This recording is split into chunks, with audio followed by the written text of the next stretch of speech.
The story begins by introducing a character called Peter. It is said that he is an existence in the world that even the top armed groups worldwide are terrified of. But the surprising thing is that a killer like him is an old man in his 60s. Suddenly the scene shifts to some kind of bunker. We see dead bodies lying around, and an injured man cursing that he would have died as a legend if he had just died that day. He also pitied the man he was referring to, because the organization once he was loyal to is now after him to kill him. The person the injured man was speaking to is seen wearing some ridiculous cartoonish face mask. In disbelief, the injured man guesses that he is Peter, and wonders how he is still alive when thousands of people are after him. The masked man finally speaks and answers that no matter what the organization does, and how many people are watching, they will never be able to find Peter, and proceeds to take his mask off, which completely bewilders the injured guy. Suddenly we are taken to 3 months prior to the events that just happened. In a quiet neighborhood,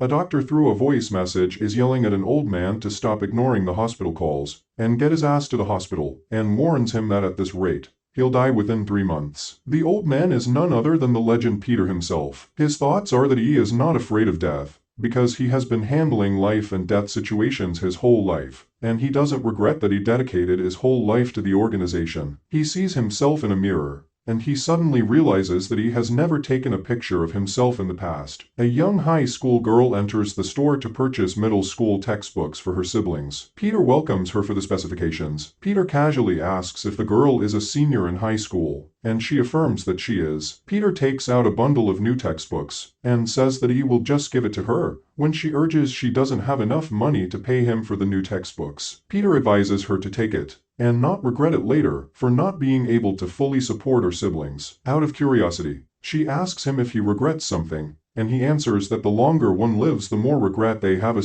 scene of a child briefly comes to his mind. He continues that past regrets are something that is unchangeable. He suddenly tells her if she quietly leaves he won't kill her, as we are shown the innocent-looking girl is holding a knife, and is trying to attack Peter from the back. She is surprised at the words of the old man, and the psychological pressure he is exerting on her makes her unable to move. Peter describes that he caught on to her just by the smell of the blood on the knife she was concealing, and also tells her that the school was only built 2 years ago, which means there can be no one studying as a senior there. She realizes she has been played from the start and tries to move, but her fear doesn't allow her to do so. Still, Peter doesn't do anything and asks her to take the books and leave. Having realized something, Peter jumps and pushes her down, and the store is suddenly attacked by 2 armed guys. Peter refers to this as the Plan B of the organization. Although Peter saves the girl, he gets a bullet in his stomach. The fight continues as the 2 guys fire bullets at them, but when Peter regains his balance and pulls out his gun,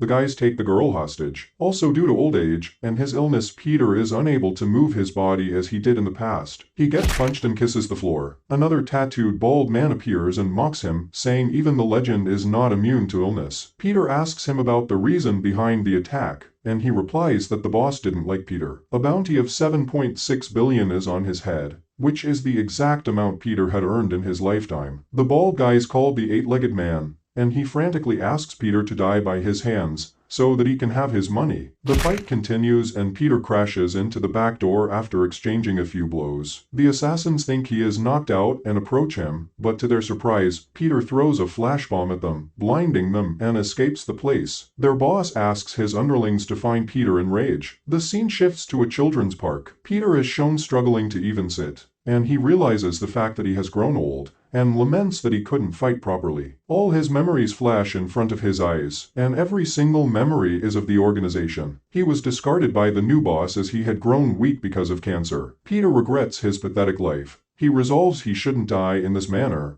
but unfortunately, his body is not as strong as his mind, and he just collapses. At the 8-legged man's hideout, the 2 guys who attacked Peter initially are mocking him for being weak, and say the rumors about him are most likely bullshit. One of them holds Peter's photo and says that he'll surely kill Peter and take his money. Suddenly they hear a voice claiming that is the first ever picture taken of him. They are suddenly shocked to see the same outfit as Peter, but looking at the young appearance of the guy, they are convinced that he was just wearing a similar outfit. The young man mumbles that he doesn't know what happened, and he was like that when he woke up. One of the guys tries to threaten the man, saying he has come to the wrong place, but the young man interrupts and says he knows everything, and asks for the 8-legged man. Suddenly, one of the thugs tries to punch the young man, but the attack is easily defended, which surprises the thug, and without wasting any time the young man crushes the thug's hand. The other guy also tries to attack him from behind, but is thrown off by lightning-fast punches which he couldn't even see. The thug whose hand was injured gets back on his feet and takes up a weapon. The young guy takes up the dead octopus in the kitchen, and says that a first-class killer uses everything as a weapon. The young guy wraps the octopus legs around the thug's neck, and throws him face down into the boiling curry. The beaten-up guys ask the young boy who he is, to which the young man picks up Peter's picture, and asks them, "Is this the only picture you guys have of my face?" revealing he is indeed Peter. He also claims while burning his only picture, that the old Peter they are looking for is already dead. After killing them, Peter searches for the eight-legged man,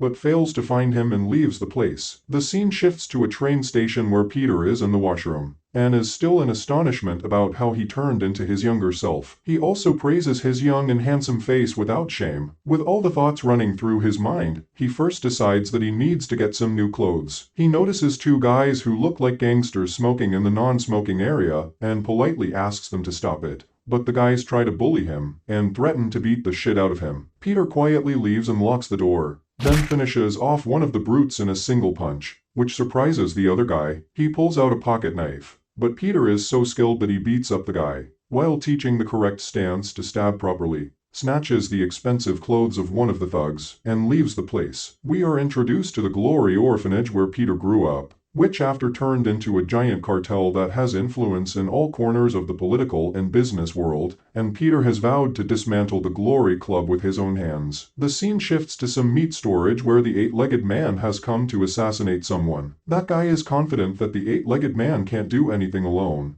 because he has hired Wagner Mercenaries, which is the best private military company in the West since 1984. The mercenaries pounce on the bald guy, but all the guys are easily defeated, and it turns out that the eight-legged man has a special trait called full-body hypermobility. This terrifies the once confident man, and he is ultimately killed. When the eight-legged man comes back, he learns that his underlings have been killed. He deduces that it might be done by Peter, and wonders how an old man managed to do it. He is accompanied by the young high school girl and a butler who works in the place. When they enter a room, they are surprised to see the young man, who of course is Peter. The butler inquires the young man whether he has any reservations, to which he replies that he doesn't have one, but has a grudge. The bald man mocks him and asks whether he was robbed by someone from his side. Peter offensively replies that the tab is about 7.6 billion. The bald guy instantly realizes this is something related to Peter, and orders the errand boy to lock the doors. Now the eight-legged man becomes alert and comes up with different ways how this guy could be related to Peter, but nothing adds up. So he offers the young man two choices, either coughing up information about Peter and staying alive, or resisting and dying.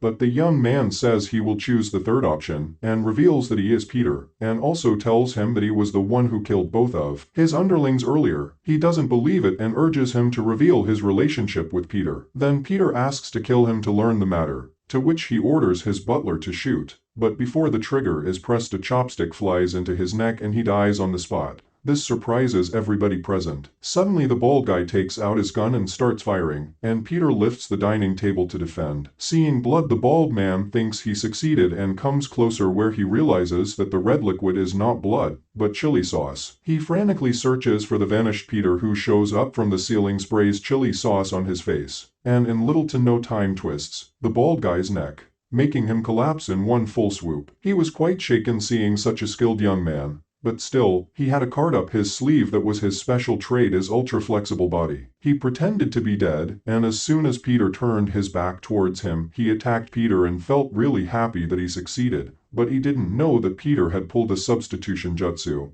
By the time the eight-legged man had realized the fact, he understood there is no way he can win Peter, and he grabbed the girl there and negotiated by giving her to Peter. When the bald man is running away, Peter says the sentence that is drilled into the young children's minds during their training. Hearing it, the bald guy freezes, and suddenly it strikes him that the young man standing in front of him is indeed Peter, and is terrified. Peter finishes him off in style. The scene shifts to the rooftop of a building where the boss of the Glory Club is receiving a report of the events that had happened, and then he rules out an order to openly hunt Peter. The scene shifts to a demolished bathroom, There are several homeless people sleeping in there. Peter presses a button, and a massive underground pathway opens up which leads to a very luxurious and well-maintained house. When Peter enters, he is offensively welcomed by a beautiful woman and a dog. She is skeptical of Peter because she feels some kind of aura around him, and when he mentions her blindness, she attacks him brutally, asking if Glory had sent him. But being skilled, Peter easily dodges her attacks and flips her on the nearby sofa. She suddenly calls out for her dog to attack, but to her surprise, the dog, which recognizes Peter, lies on its back and starts playing with him. After listening to Peter's absurd story of rejuvenation, she just can't believe it and throws a tantrum asking him the specifics so that she can imitate it and rejuvenate herself. This pisses off Peter, and only after he disciplines her,